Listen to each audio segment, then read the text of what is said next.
Shik doshidina Shie Shandin Vanderveer Inishia, Bilagana Nishle, Tatini Bashichin, Tsinajini Dashanella, Bilagana Dashiche. Hello, everyone. My name is Shandine Vanderveer, and I serve as Native Americans in Philanthropy's Education Resource Facilitator. I am a member of the Navajo Nation, though I'm joining you all from the traditional homelands of the Munsee, Lenape, and Canarsie tribes in New York. I am honored to greet you all and center today's webinar. So once again, yat'e, aloha, and welcome everyone to our very first session of member exclusive content, Native Hawaiian 101, hosted by Native Americans in Philanthropy, in partnership with Asian Americans, Pacific Islanders in Philanthropy, and Native Hawaiian Philanthropy.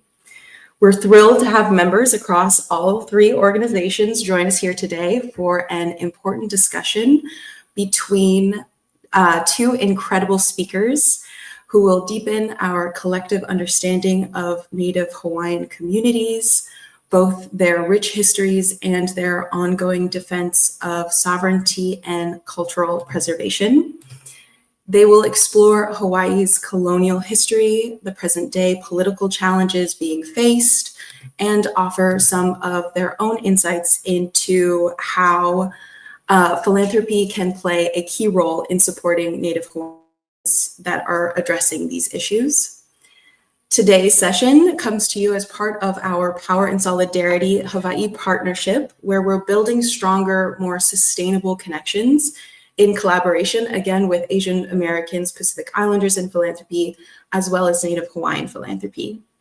This is a new partnership that advances our shared commitment to supporting Indigenous communities through Indigenous practices that align with values of justice, sovereignty, and sustainability. We'll wrap up today's discussion by offering some new updates from this partnership and share some exciting new opportunities for our networks as we look ahead to 2025.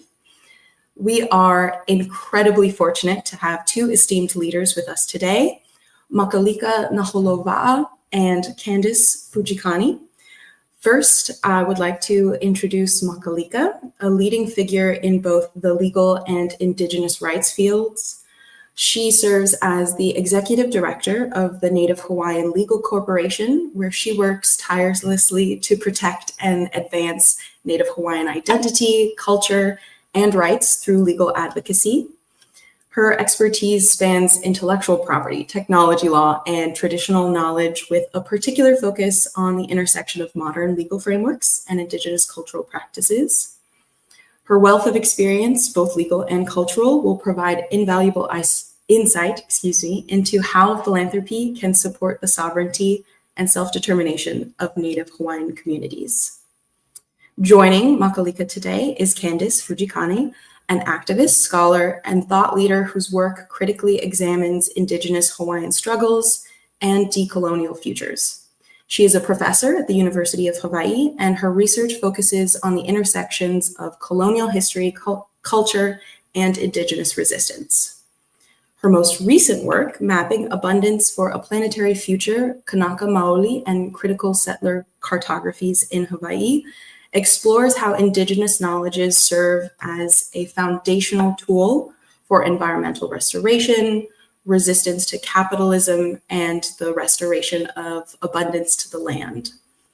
Her work emphasizes the importance of decolonial thinking at large, shifting away from capitalist economies of scarcity to Indigenous economies of abundance. Her scholarship also challenges colonial cartographies that have historically mapped the world in ways that marginalize Indigenous ways of knowing and being. Together, Makalika and Candace will explore the many facets of Native Hawaiian sovereignty. They'll share their experiences in advocacy and cultural practice, and ultimately provide an open dialogue into how philanthropy can contribute to the restoration of Indigenous practices that support both the land and the Hawaiian people. This is a critical moment for all of us to engage deeply in the work of decolonization, justice, and solidarity. It's only with a strong foundation that we can build strong futures. So without further ado, I am honored to turn things over to our distinguished speakers. First up, Makalika. Thank you both, and Candace as well, for your leadership and being with us today. Makalika, the floor is yours. Mahalo, Shandine. Aloha kako. Mahalo to everybody who's dialed in today, whether it's 8 a.m. in Hawaii or I think that's 1 p.m. on the East Coast. I'm always really honored to have people's time and the opportunity to share. Although I approach this with a lot of humility because introducing and orienting people to what are Native Hawaiians is just such a big opportunity and gift, but a tall order because we're, a complex nation. That said, I'm going to try. And so the approach that I'm taking with this is to think about the experience I've had when I've traveled to places and visited peoples that I don't know very much about internationally, and tried to think about what are some of the things that I try to understand about the people in their place. And I think for a lot of members of NAP, it's probably the case that you've, of course, heard of Hawaii as largely an American community, and it's a 50th state. And I actually would be delighted if a lot of you had actually visited Hawaii, because I think it's a very special place, and it's a place where traditionally, our culture is to be welcoming to respectful guests. So I hope that you've all had that experience. And then at the same time, I know that depending on who has oriented you to what is Hawaii and who are Hawaiians, that orientation might not reflect the way that Native Hawaiians think about themselves and their place. And so I don't think that my presentation is very deep. It's meant to actually provide you with hopefully just a good lay of the land for future visiting and cultural exchange and learning. But I think this way of presenting it, it's an orientation that differs from a lot of what I think the tourism industry or the government, because a lot of people are exposed to Hawaii through military service. Those two different lenses through which to see Hawaii might be a little different. So first, it's very traditional in Hawaii that people share about themselves. So I really appreciate that very kind introduction by Shandine. I wouldn't say tirelessly in my work, because I think we all actually get quite tired. But we attempt to be steadfast. So a little bit about me. I was actually raised on the continent in Arizona. In Hawaii, a traditional greeting normally talks about where your families, who are your families. And it's also really normal, because our identity is very place-based, to talk about the waters that nourished you and the mountain that fed you, and from which your family gathered the things that you need to survive. And which is another way of saying your ahupua'a, or what's your neighborhood that you come from, because Hawaiian identities are very, very place-based and very specific in the place basis. And so for me, growing up in the Hawaiian diaspora, which is the reality for about 50% of Native Hawaiians today, I was actually raised on groundwater in the Sonoran Desert in Arizona, in a small town. My family moved a little bit, so I live in a collection of small towns, kind of 45 minutes west of Phoenix. That said, I come from two Hawaiian families, both my mom and my dad's side. My mom is a Ka'ava and a Naki, which that branch of our family lives on the east end of Molokai. It's the only island other than Ni'ihau, and I'll talk about the islands, but it's the only not privately owned island that is still majority inhabited by Native Hawaiians. And so I'm always really proud to come from that place and that family. And on my father's side, I'm a Naholowa'a. That's the name that I carry. And that family has roots in multiple islands, depending on how far back you go in history. But the branch I come from has been living on Oahu since at least the early 1900s. And we're at about at least seven generations of Naholowa'as on Oahu. And my home is in a small valley called Pauoa, which is just Malka of the downtown area. So my organization sits with a lot of other legal organizations on Bishop Street, which is in downtown Honolulu, and my home is just a 6-minute drive, Malka, from there. But I was educated in Arizona, primarily in public schools. I have a Bachelor of Science in Mathematics from ASU and a JD from Columbia Law. I also have really done what I can to be a serious student of my culture. And I think it's really important for people who are not Indigenous to realize that, you can practice your culture and you can have a Native job. And practicing your culture often starts at home, which was definitely the case for me with my two very different, but nevertheless very Hawaiian parents. But then as I grew older, I felt I felt a call to try to develop deep, specific skills in a Hawaiian job. And so in law school, actually, I didn't have access to Native Hawaiian scholars and mentors where I was going to school, but I was really fortunate to have access to an Onondaga mentor who a lot of folks in Native advocacy know. Her name was Tanya Ganella Fritschner. So I don't think that in the Hawaiian tradition, it's fair to call her my kumu, but she really was a mentor of mine and really called me to Indigenous advocacy starting at that sort of early time in my career. But then over time, I got the opportunity to formally become a haumana, or a student of Ho'oponopono, which is Native Hawaiian conflict resolution under Kumu Lynette Plaglinawan. And I've been studying with her since, I think 2018 or 19. I have 15 years of experience practicing law, and I have a deep commitment to Native communities. So I also listed all the orgs where I sit on boards or things like that. So as people are thinking about, what I bring to the conversation, I actually think it's actually a part of our culture that you share that. I don't expect you to take it on faith that, I'm an authority on anything. So I'm happy to share my creds and where I come from. And if you have questions and you want to put it in the comments, I offer that because maybe that would inform the things you want to ask me. Okay, so with that, I'm happy to give an orientation. I think you first, also, of course, you need to know the place that a people are from. So Hawaiians are a nation of people, and we have a very long history in our place, and our place is inextricable from our identity. But a lot of people are actually not even given an accurate visual of what we think of as Hawaii. So this is a map from NOAA. So this is a government image. But what it shows is typically when people are shown a map of Hawaii, it's this lower right corner with, and I'm not sure if you guys can see my arrows, but it's the islands in green that you're typically shown. But as you can see from this map, Hawaii is a much larger chain of land masses, and Papahanaumoku'ukea is a national monument in Hawaii. And if you've been following the news, you've probably been seeing that one of the many things that's sort of been a hot topic in federal policy and sort of actions by the administration is how are we going to be protecting or not protecting our oceans in this time.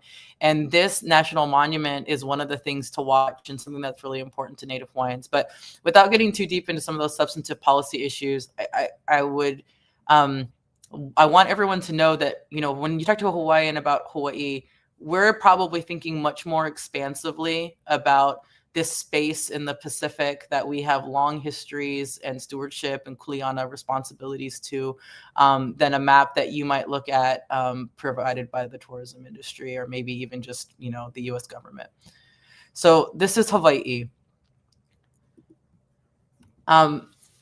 This is real basic, but actually I think, we do have very specific place identities, and people identify traditionally very strongly with their islands. And this is more of like a fun slide, but in that each island has they have a color that they're known for, they have a plant that they're known for, and they have really rich histories. So it's not our tradition in ancestral, like in the time before introduction to Westerners, Native Hawaiians did not identify as members of a kingdom or a quote unquote unified one government. It wasn't a federal system.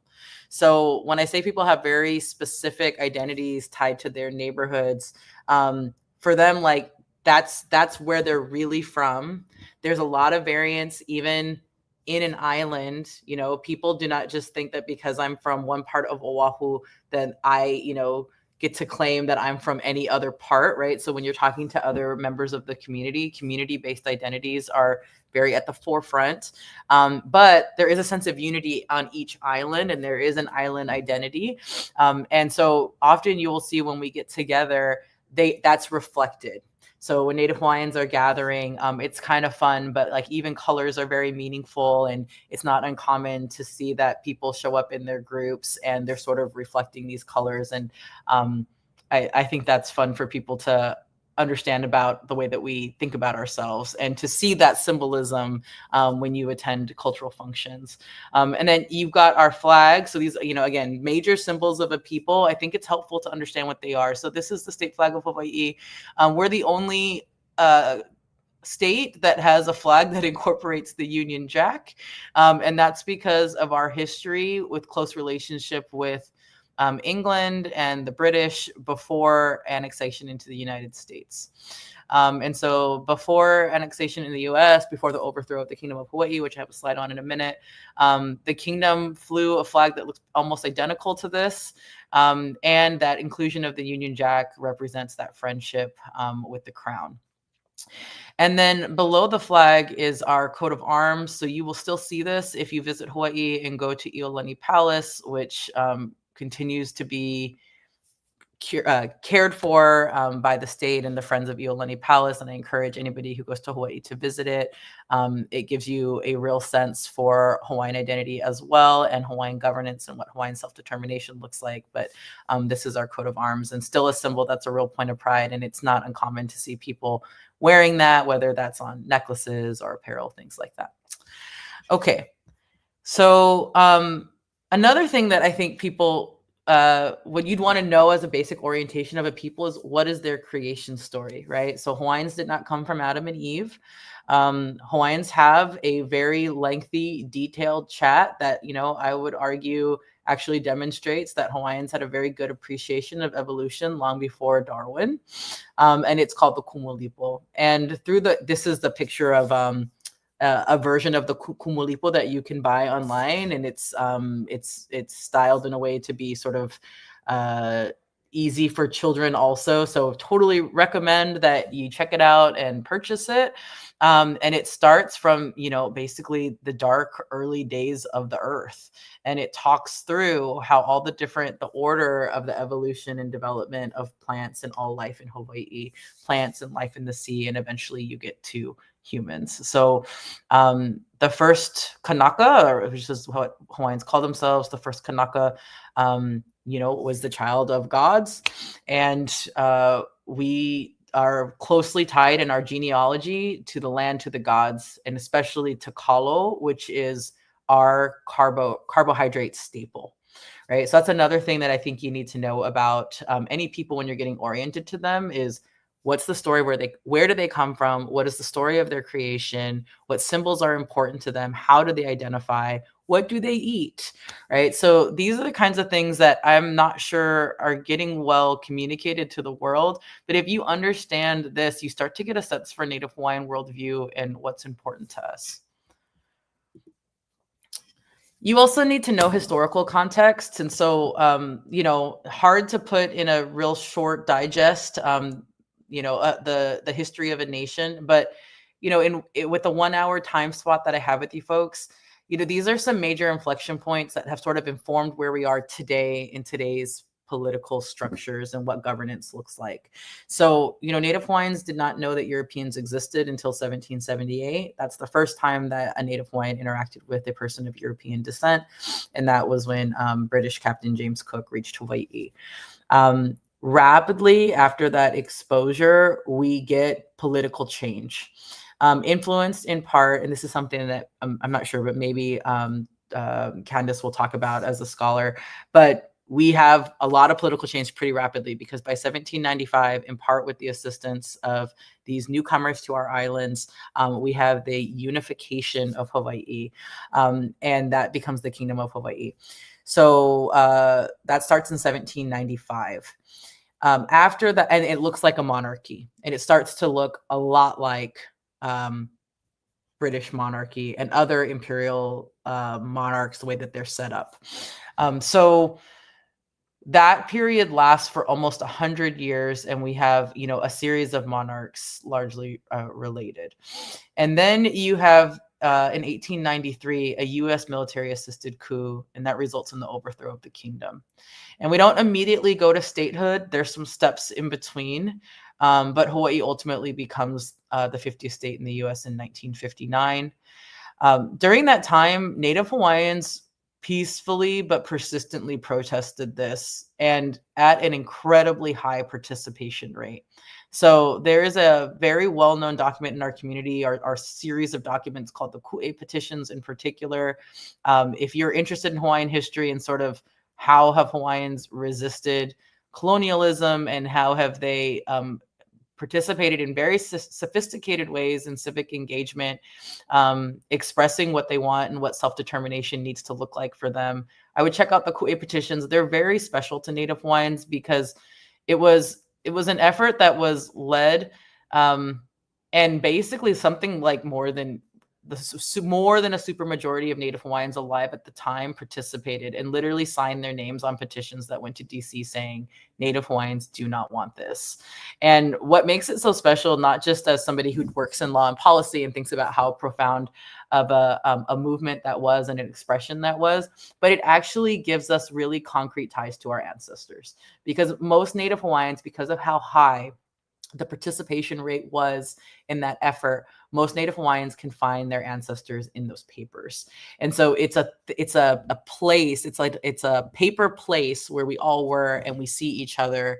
And it's one of the many tools that helps us to maintain our identity today, because we all see each other's ancestors there. And it helps us maintain our sense of relationship, that we stood fast with each other then and will continue to stand steadfast with each other into the future. So when Hawaii became a state, it was the only state never to comprise a white majority. And it goes through numerous meaningful constitutional amendments in the first 25 years. So this is a state where civic engagement is really high, and civic engagement by the Native people of that state is really high. And we're really proud of that. But what it means is that Hawaii is really not a settled place at all. And I think change is a constant everywhere, but in Hawaii, understanding that, constitutional amendments are not that common in the US system. They're difficult to get through by design. And yet in Hawaii, we're the youngest baby state in this union, and we've had a number, and some of them have been very significant. And we actually had a constitutional amendment just last year, actually. So that constitution is not set in stone in Hawaii. And that's our culture. Then a little bit about self-determination to orient you. Okay, especially if you're used to working with Indigenous peoples on the continent, I think a natural question is, okay, how is self-determination and self-governance being operationalized in Hawaii? So one of the things that people usually know if they do any kind of law and policy work is that, unlike a lot of the tribes, Hawaiians are not self-governing in a federally recognized governance system. So Hawaiians are not federally recognized.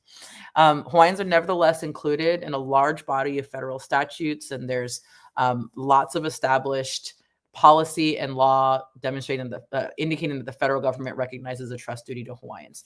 I'm not going to treat this like a legal training class, so I'm not planning to go too deep unless I'm asked a question about specific law and policy, but that's a way in which Hawaiians are different than federally recognized tribes, and at the same time, there is that recognized trust duty and inclusion of Hawaiians in a lot of federal law.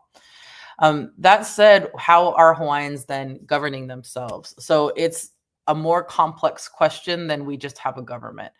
So one of the things that makes Hawaii unique in the United States is it's the only state that has 4-part government, not 3.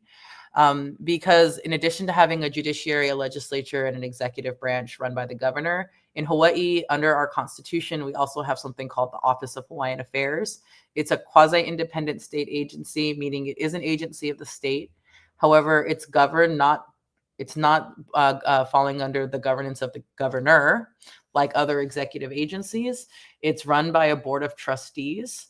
And from a law and policy perspective, there's really meaningful differences between that board of trustees and a council of elders, for example, in a tribal government. And yet it can feel functionally in a lot of ways similar. So we have a board of trustees that is elected to run the Office of Hawaiian Affairs, and they have trust resources, and they get resources through the legislative process from the state as well every year. So the Office of Hawaiian Affairs has a mission to uplift Native Hawaiians, and they run a lot of programs to meet the needs of Native Hawaiian communities and peoples. We also, within our state, under the governor's executive branch, have an agency called the Department of Hawaiian Homelands. And that's a complex history, but long story short, there's about 250,000 acres of land in Hawaii that were set aside through an act of Congress in the early 1920s, specifically for the purpose of Hawaiian use for residential, pastoral, and agricultural lands. So people often will also ask, comparing Hawaiians to American Indian tribes, do you have reservations? Native Hawaiians don't have a reservation in the system that federally recognized tribes often do. but there is this set aside of lands, and land in Hawaii is complex. But a lot of times when people visit Hawaii, when you think about Hawaiian homelands, functionally, there is a similar feeling in the sense that these are trust lands. They're reserved for Native Hawaiian usage for specific purposes, again, ag, pastoral, or residential. And these are where you get enduring Native Hawaiian communities in lands held in trust. These are not the only areas where Native Hawaiians keep their communities, but when you think about from a trust lands perspective, Hawaiian Homelands and the Department of Hawaiian Homelands manages that. So those are really important agencies in Hawaii. We also have a complex network of ali'i trusts, royal societies, and Hawaiian civic clubs. So these are ways that Hawaiians have for generations continued to manage their own resources, gathered, convened, and essentially express their self-determination through creating policy, delivering on services and programs. They're very meaningful. And again, these are organizations that have been around for, in many instances, 100+ years. Okay, and then we also have Native Hawaiian nonprofits like mine that might not have that long of a lineage, but have been born post-statehood to fill the gaps for our people. And they function, providing a lot of the programs and services that, a government could or maybe would in the future. So that is a very powerful way in which we are self-determining. And then, of course, we have a lot of practices that happen in traditional ways and what we call halau under teachers or kumu. People still practice a lot of traditional life ways just in their communities and families. And so self-determination is happening at all of those levels. I also encourage people to take a look at the Hawaiian calendar. Hawaiians have a calendar. And in that calendar, there's key events that when people are trying to experience Hawaii through a Native Hawaiian lens or to have a cultural experience, I hope that they're getting exposure to what the Native Hawaiian calendar looks like, right? So a couple of things I will just shout out, like our civic clubs meet annually for convention to pass policy. It is so amazing. It probably wouldn't make sense for people to go to that as much unless they're volunteering in some way. But I do want people to be aware that our civic clubs are gathering, have been since, our Prince Kuhio led the charge on creating them. And, Hawaiians are passing policy every year through that convention that tells the world what's important to them and what they want. We also have a Native Hawaiian convention. I think this is just one of the best events of the year. I love it. Anybody can come to this. So heads up, if you want to experience a gathering of Native Hawaiians who are thinking at the cutting edge of what it means to protect our culture, advance our needs in law and policy, check out the Council for Native Hawaiian Advancement's Native Hawaiian Convention. And then we also have the Merry Monarch Festival. So this is the biggest convening every year for cultural exchange. And it just passed. So a lot of our practitioners, it's really a showcase of hula, but hula has so many tendrils to it, having to do with our cultural, that it ends up being a gathering of all kinds of practitioners. And it's just this amazing event once a year. And so I recommend that if you had to pick one thing, go to either the Native Hawaiian Convention once in your life or go to the Merry Monarch Festival once in your life. But if you have the ability to do more, all of these events are really meaningful. And I hope that laying out these different structures helps you to better identify, how Native Hawaiians are doing self-determination, where you might find partnerships, where you might find really authentic opportunities to experience culture. And then one more thing I wanted to share, and I'm sorry if I'm going long, but I'm trying to do justice to things that I think are just really profound aspects of how we think of ourselves and our identity. Native Hawaiians have a lot of issues like all the indigenous people in the Americas right now, right? So we are very worried about, lack of sufficient protections to maintain our cultural heritage and our cultural integrity. We're worried about our aina. We're worried about fresh water. We're worried about housing.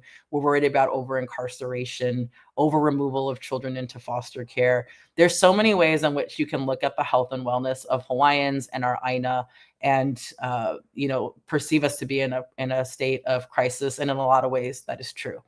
At the same time, Native Hawaiians are very adamant that the way that we think about our wellness and the way that we measure our wellness must be done through a Hawaiian worldview, and that too often Western constructs for doing this only highlight the deficits and do not paint a picture of contribution by our people into the world, which is inaccurate, and does not paint a picture of hope, which is wrong and dispiriting for our people and our children in particular. So I wanted to also give folks the insight that Native Hawaiians have our own structures for thinking actually about almost any aspect of Hawaiian life you can think about, but specifically about our health and wellness. This is the Kukulu Kumohana framework. It's got 6 different pillars from which we think about our health and wellness. And I just wanted to share that with you folks. I don't think I have time without cutting into Candace this time to kind of go through them individually. But if you have questions about what this looks like in the chat, maybe you could take a screenshot or something and we can talk about it later in the Q&A. But I think when I guess in close, what I would say though, is when we're talking about Native Hawaiians, what we care about, where we want to partner, how we're measuring, success in our efforts, these are the kinds of concepts that we are focused on. And we know how to sort of contort ourselves into frameworks that others want to impose, because that may be how they're thinking about success. That might be how they're thinking about objectives, that they're willing to invest in, or they're trying to, frame the solution to a problem in. But Native Hawaiians are going to have their own way of doing that. And I think a really good partner is going to say, okay, if fundamentally I'm here to invest in you and uplift you, how are you thinking about success? And these are the kinds of factors that Native Hawaiians are talking about and are using. And this is not the only framework, and it's not the only, things that we might be thinking about, but it's one where a lot of those organizations I had on one of the previous slides have come together since 2017 on almost an annual basis to work on. And so this really does reflect a broad cross-section of thinkers in the Native Hawaiian community. So with that, I will pause and thank you guys for allowing me to, provide this orientation and look forward to questions in the Q&A. Wonderful. Thank you so much, Makalika. It is incredibly important, again, just to reiterate everything that she has said already, to understand the people that you are partnering with. So, Ahiahet, mahalo. Thank you so much for introducing us to our conversation as a whole. I am going to pass it off to Candace Fujikane, who will speak on a little bit of the closer history of Asian colonial settler histories on the islands. Aloha mai kako. Good to see everybody. Thank you, Shandine, for that beautiful introduction, and to Makalika for providing the groundwork and the framework for contemporary struggles in Hawaii. So I am coming to you from He'ea'uli on the island of Oahu, and I stand here for Kanaka Maoli political independence and for a generative, abundant future. So kind of just wanted to talk a little bit about the term Asian settler colonialism. So Professor Haunani K. Trask gave a talk in 1997 where she identified Asians as settlers in Hawaii. And before that, Asians had identified as local. They would say we're local to Hawaii. We're not Asian Americans. We're local Asians. And they never stopped, really to consider, their role in the history of settler colonialism in Hawaii. So when Haunani K. Trask gave that talk, it was, really interesting. It was kind of like it shook the ground out from everybody. And what was really interesting was how people, Asian Americans, compared Haunani K. Trask to, at that time, I think it was Proposition 197 that sought to take rights away from migrants.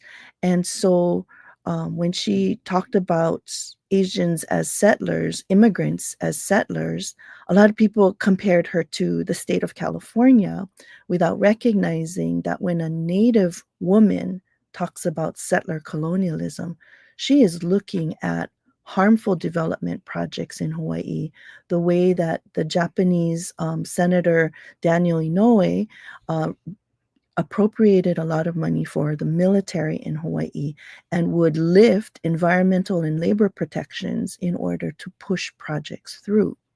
So that's an example of Asian settler colonialism, as well as the responses by the Asian American conference participants. So from 1997, we asked her to contribute an essay to a special issue of Amerasia Journal on Asian settler colonialism. And she submitted that talk to us. And it changed the entire face of not just the issue, but the whole entire field of Asian American studies. Now, the term Asian settler colonialism has been around for 25 years. And in Asian settler colonialism, the special issue came out in the year 2000, and the enlarged, expanded version appeared in 2008. And we are now working on a commemorative edition of Amerasia Journal 25 years later. So what does Asian settler colonial critique look like 25 years later? But to define Asian settler colonialism, I talk about, we have a book called Asian Settler Colonialism from Local Governance to the Habits of Everyday Life in Hawaii, that came out of UH Press in 2008.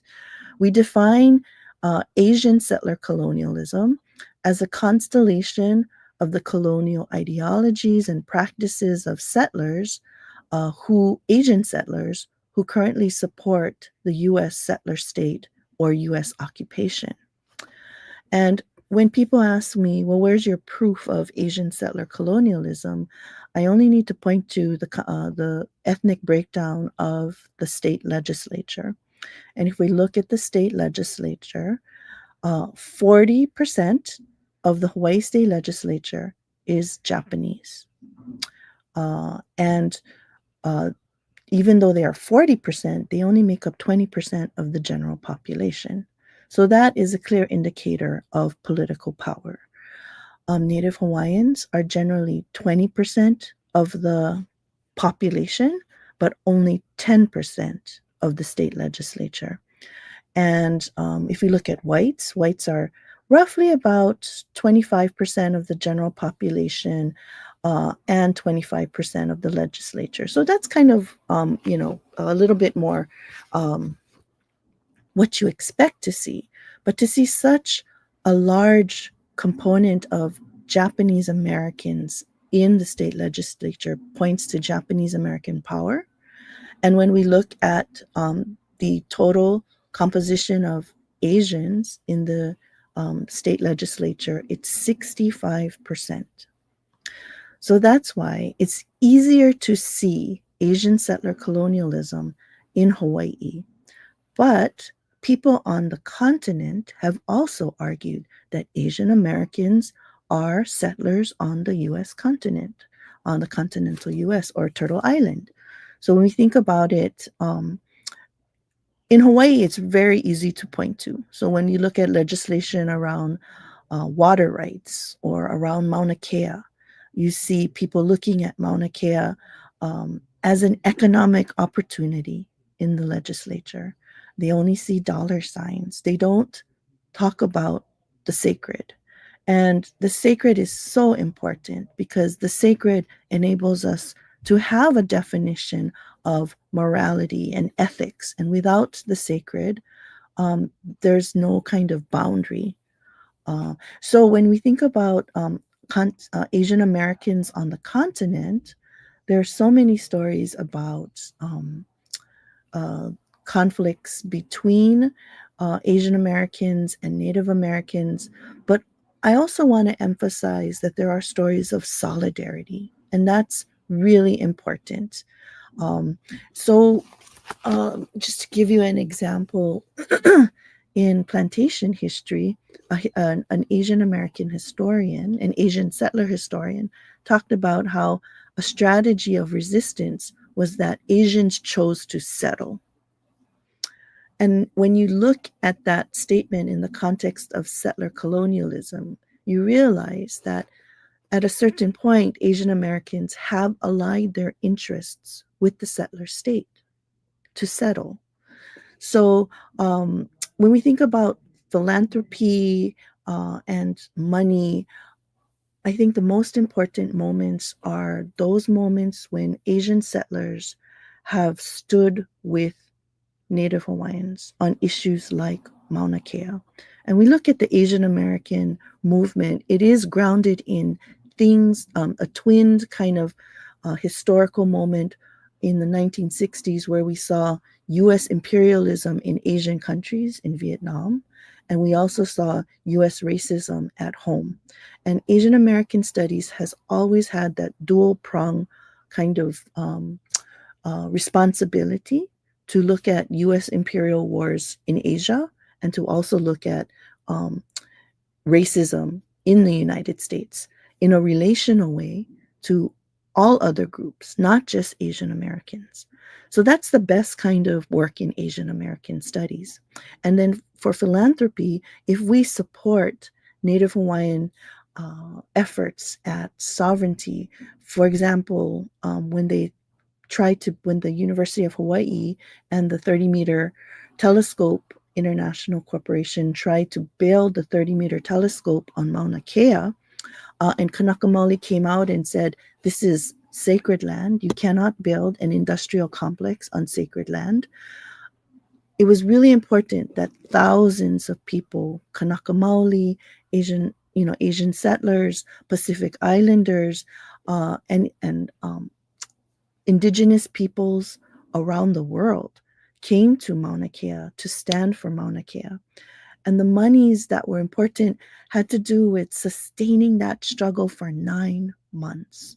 There was an incredible amount of support, financial support for the movement that helped to keep it going. Of course, there were things that happened like what is it called? I think John's Hawaii.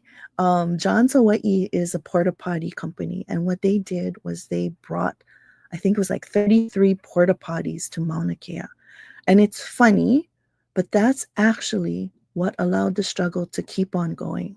That kind of generosity. They came every day to clean the porta potties so that we could stay on the Mauna. I was there for 2 weeks, and then I'll fly back to support what was happening. And money was used for things like heaters, or because it was extremely cold I think it was like at the 5,000 foot altitude level.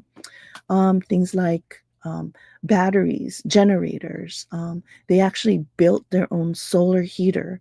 It was an amazing time when we saw the potential for the Lahui to sustain itself for 9 months with the leadership of the Kupuna, and another group also worked with the Kupuna to make decisions about what was going to happen in the struggle. So there are things like that happening right now in Lahaina with the devastation of the fires. They are needing a lot of money to help people to rebuild Lahaina. They're also having to fight against disaster capitalism. So that is another thing that is really difficult in Hawaii. And as Asian settlers, the question is always, people ask me, well, what can we do?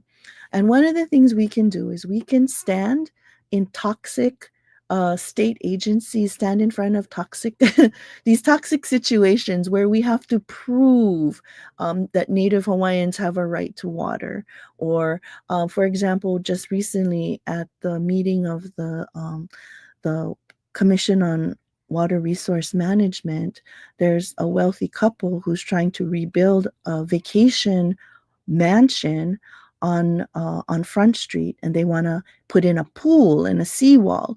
All of these things that have been made illegal through shoreline regulations, but the governor lifted the shoreline regulations in order to help the residents of Lahaina rebuild, to help Kanaka Maoli lead that initiative. But you have these disaster capitalists coming in and trying to build homes with pools at a time when people don't have water to drink. So there are all these kinds of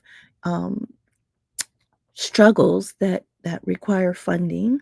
And so, what we do as Asian settlers is we can stand to testify, we can hold space.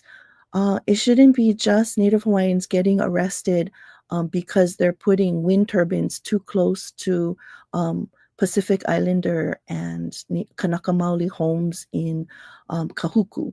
It should be all of us standing on the front lines. And those of us who are have the capacity to be arrested should be getting arrested so that the same people are not getting arrested more than once.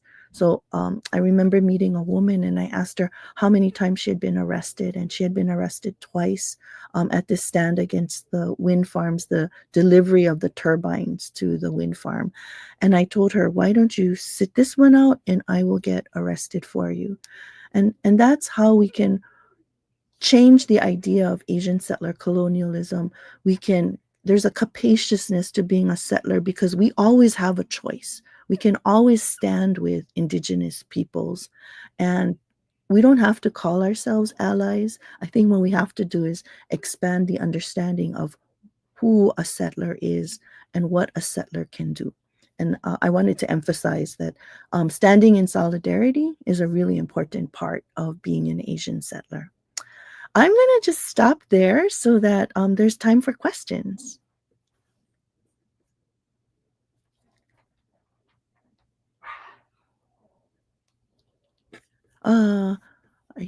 So I love what you were talking about, Makalika. Everything you said was so powerful. And NHLC gets burdened with so many cases because there's so much hewa, so much wrong happening in Hawaii. I'm wondering if you could talk a little bit about the more recent cases that you have been working with. Sure. Oh, I don't So know. Maybe I shouldn't ask. Maybe get questions on the side.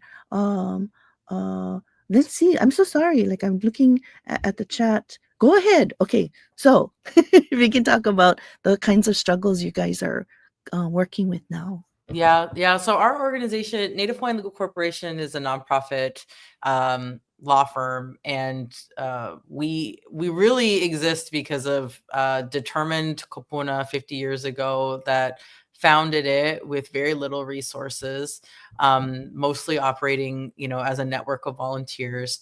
But after the big constitutional convention that Hawaiians will often call CON-CON, because is not the only time that the Hawaii Constitution has been amended, but it really was, in the very late 70s, with changes enacted in the very early 80s. It really fundamentally changed the Constitution into what we have today compared to what we started with in 1959. And in that, Hawaii, to my knowledge, is the only state constitution that explicitly has protections for traditional and customary indigenous practices. So after that happened, my organization actually predates that. But after that happened, we started to have a lot more concrete constitutional law that we could use to protect the things that we do that are fundamental to Native Hawaiian identity and culture and life ways. And so that looks like work to protect Mauna Kea. Protect Mauna Kea from what? From the development of the 30-meter telescope. But it looks like protecting a lot of sacred spaces. And there's some federal law that can be used sometimes too. So a lot of people who do indigenous sacred space protection are used to the Section 106 process, which is a process the federal government has to go through to, basically take comment and weigh what some action they're going to take is going to have on a historic place and on indigenous people's culture. So the legal tools that we use are pretty diverse, but our organization really tries to stand with community in a very grassroots way to hold the line on what we need protected for our rights, for our Aina, for our water. So all the things that you were talking about, Candace, there's corollary legal disputes, as I think you well know. So we're active on advocating on behalf of community for the just and pono use of water. Water on Maui in particular is a tragic situation and very difficult. And you're totally right that one of the crises that we suffer in Hawaii is there's a propensity for us versus them. there's a propensity for these two different worldviews to result in just this constant collision, when fundamentally what's so sad about it is what Native Hawaiians are advocating for is a sustainable Hawaii. Right. It's a Hawaii where we can all actually continue to call it home. You know, as a Native Hawaiian, this is a little personal commentary, but I was trained in the sciences, right? Western sciences. And Hawaiians are we're not magical thinkers. Like, we actually our traditions around science, whether it be navigation, whether it be farming, you know, lots of different practices. We have as robust a history of science, and we have as many scientific thinkers as any other nation on the planet. And so, you know, my calling in my family has been much more towards sciences than what Western would often call the arts. Like, don't ask me to sing, right? But although Hawaiians sing a lot, that's a huge part of our culture. So I'm not like careful, but I'm not a talented singer or dancer. But I, you know, as somebody who has spent a lot of time thinking about the sciences,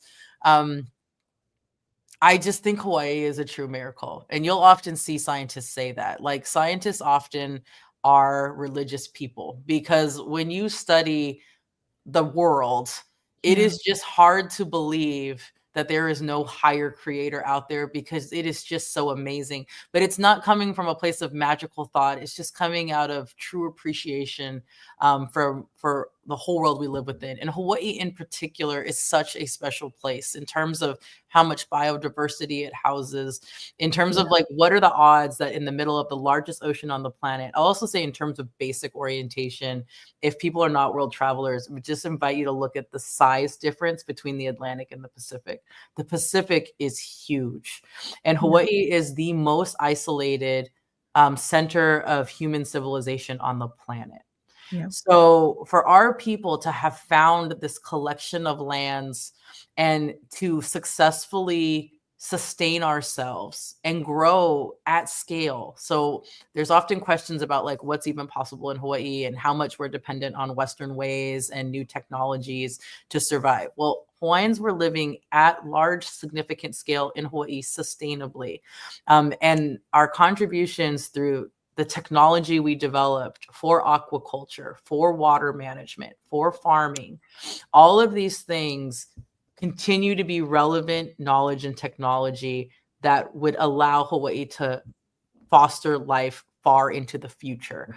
But we continue to have a collision of worldview as to what is the right way to prioritize. So I do think even if we were all on austerity measures when it comes to water, water would still be a problem with the surge of population Hawaii is experiencing today.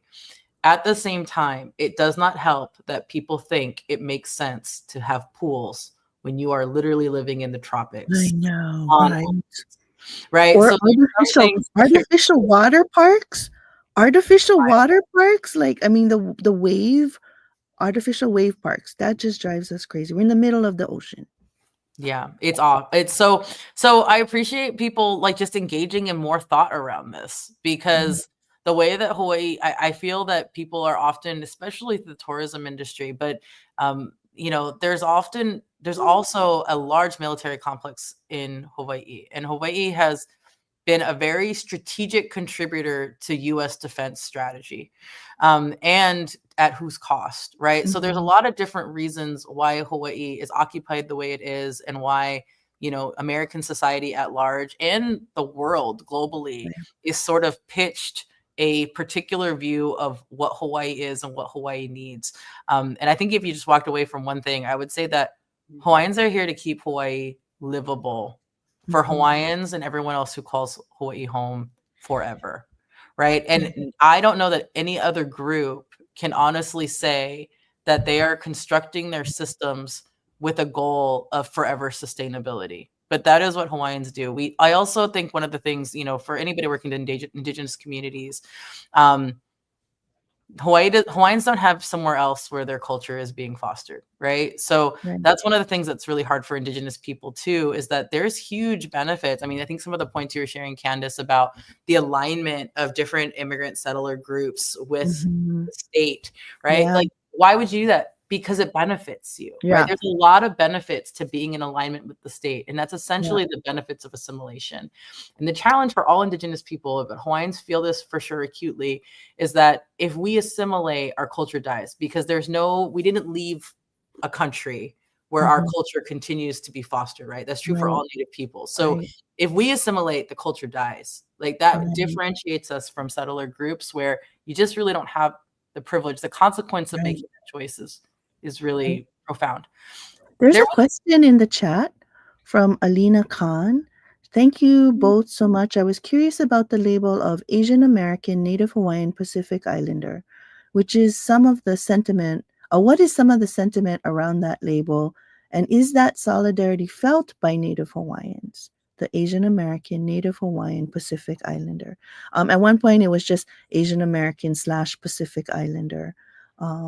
Is it productive to have that label? I don't know if you have a take on that. I have a take on that. I think one of the outcomes of it, there's implications of it. So I think some implications can be positive and a lot of them can be negative. One of the things in law and policy that I worry about is, America is a place where like race has a huge impact on a lot of things: law, policy, resources, people's perceptions of each other. So scholars in this area know that, these racial constructs have a lot less meaning when it comes to people's individual identities as their ethnic identity groups. And some of these labels just get slapped on people.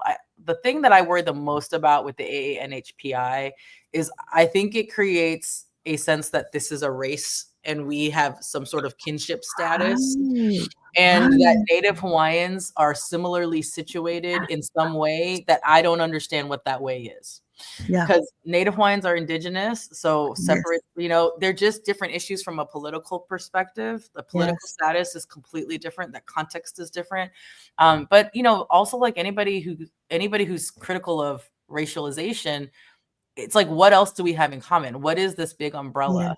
We don't speak the same language. Our languages, like linguists, do not put our languages even in the same broad family group, right? Like nobody who speaks Hawaiian has an easy time speaking Japanese or Chinese, or you know what I mean? Like we do not have a shared creation story. Right. None of our gods carry over, right? Like, so when you think about it, it's just hard to understand like what is trying to be achieved with that. And all of that said, at the same time, it's not a situation where it's like, oh, I don't want to be affiliated with you. But I often look at that and I say, well, why not African American Native Hawaiian? I mean, what's the rationale here other than, if you look at it through the lens of the dominant culture, which is white culture, that was convenient. We just kind of bucket you people together. And it's like, but why?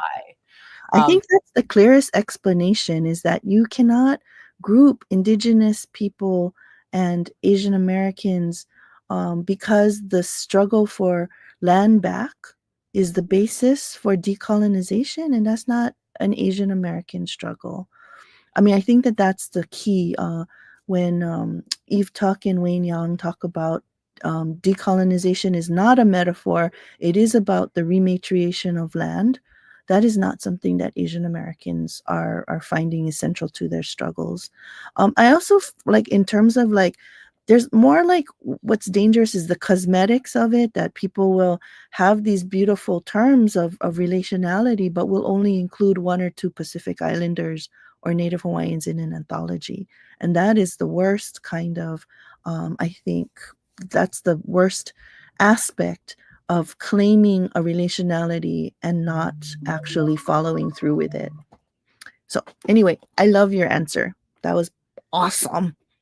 Oh, there's one more question I see in the chat, and it says, do you think Native Hawaiians should get federal recognition similar to how tribes in Turtle Island have? What would be the pros and cons? One thing I would, anybody who's interested in this question, you could just get on Google and look up the Department of Interior's rules for federal recognition of Native Hawaiians. So what I'm not sure is widely known is there is actually a rule set. People who practice in Indian law and are used to the process that American Indian communities have to go through, that I've worked with, look at those rules and are shocked by them, because it's just in really meaningful ways a different pathway that has been laid out for Native Hawaiians than what American Indians are used to. Not that it's good or bad, but it's very different. So if you're curious about what this could look like, go take a look. These rules were released under the Obama administration. So if Native Hawaiians were to do it, what we currently have is we would need to at least try to walk that path. And then, there would be decisions at the federal level. So that's really not about whether we should, but could we? That's what we currently have is that rule set. Should we? Native Hawaiians are not monolithic.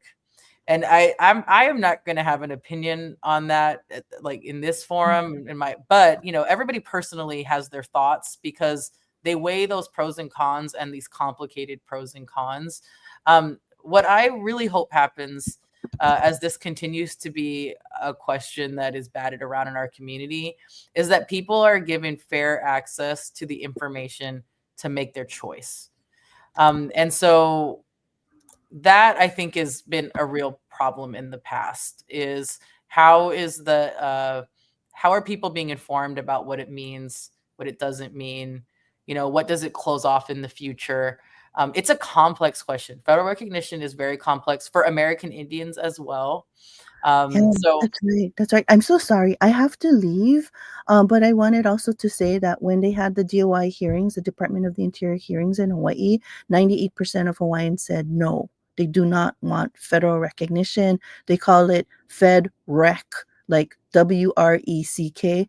And that refusal of federal recognition, because it only entrenches Native Hawaiians and Native peoples in general more firmly under the Department of the Interior, that general sentiment is all over the scholarship, like Glenn Cotard, Leanne Simpson, Joanne Barker. You look at all of these scholars, they're all saying federal recognition only entrenches Native peoples even firmly under settler colonialism.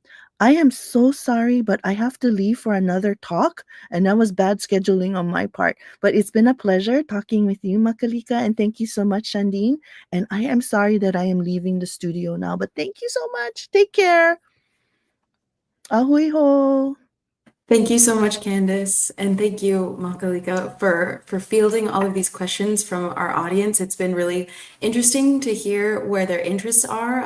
As I said, when we opened this discussion, we have our members from all three of these organizations' networks. So hearing what questions are at the top of everyone's minds and hearing your responses has been incredible. So thank you.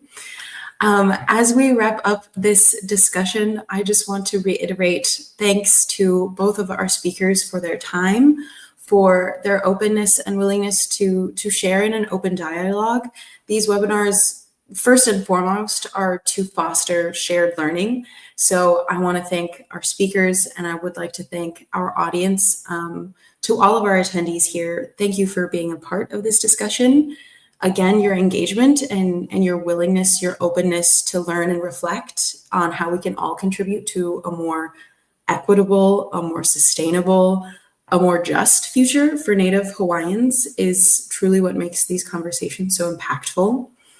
It's clear that, each of us have a role to play in this work, whether that's through legal advocacy, like on Makalika's side, cultural stewardship, allyship in terms of Candace's work, or philanthropic support. And we hope today's webinar has provided you with some new strategies, some new insights on how to continue that work.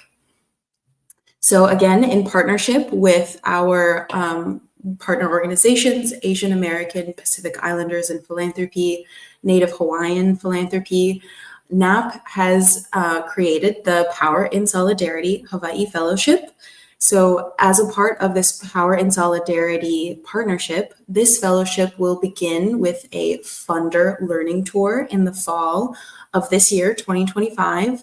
And it will include bringing grant makers to the islands to see firsthand the priorities and the assets that are held by Native Hawaiian communities.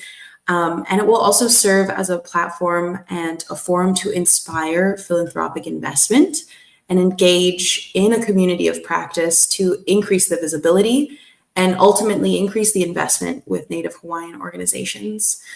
Please stay tuned for more updates as that application for that fellowship will be coming soon. So if you are not a part of our newsletter, I encourage you to sign up if you are interested in this exciting new update. Our next webinar will be out on a new report, also a part of this Power and Solidarity Partnership.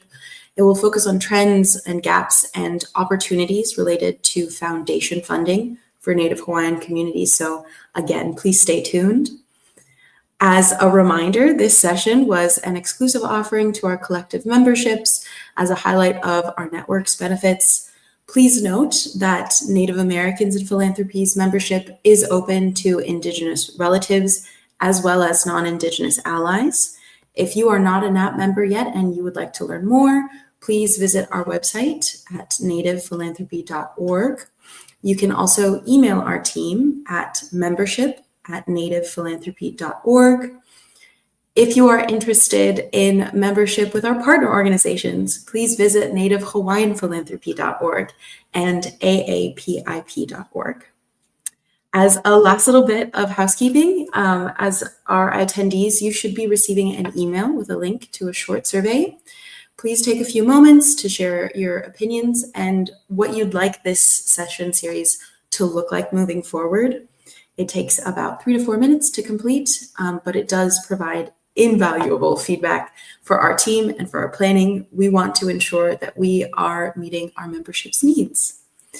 Make sure you join us for NAP's upcoming broadcasts. Our next member education session will be focused on tribal tourism and its role in the economic and cultural prosperity of many Native communities. We will be celebrating Pride Month in June with another MES, again open to the public, uniting queer voices across cultures. Tribal tourism will be open to the public on May 21st and uniting queer voices on June 25th. So please mark your calendars. Again, thank you for joining us and enjoy the rest of your morning/afternoon.